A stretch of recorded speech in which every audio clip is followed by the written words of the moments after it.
Wow, এবার মুক্তির জন্য প্রস্তুত দরদ সিনেমাটি। দরদ সিনেমাটা নিয়ে পরিচালক অনন্য মামুন জানান, দরদ সিনেমা সম্পূর্ণ প্রস্তুত, এবার শুধু মুক্তির অপেক্ষায়। এই নির্মাতা আরও জানান, সিনেমাটি আমি একজন পরিচালক হিসেবে নয়, একজন দর্শক হিসেবে দেখেছি। দরদ সিনেমাটা দেখে আমার যা মনে হলো, দরদ সিনেমা সত্যি বাংলা চলচ্চিত্রে একটা নতুন ইতিহাস তৈরি করবে। শাকিব খান দরদ সিনেমায় যে গেটআপে ধরা দিয়েছে, এর আগে কোনো সিনেমায় এমনভাবে ধরা দেয়নি সুপারস্টার শাকিব খান। এই দরদ সিনেমায় শাকিব খানের গেটআপ, অ্যাটিটিউড পুরাই অন্য লেভেলের।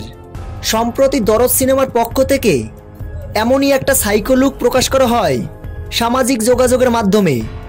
প্রকাশিত ছবিটিতে দেখা যায়, দরদ সিনেমায় এক পর্যায়ে সাইকো লুকে ধরা দিবেন এই সুপারস্টার।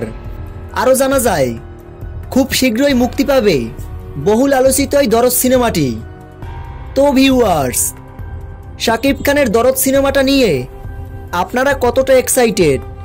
ভিডিও নিচে কমেন্ট বক্সে কমেন্ট করে জানিয়ে দিন আপনাদের মূল্যবান মতামত।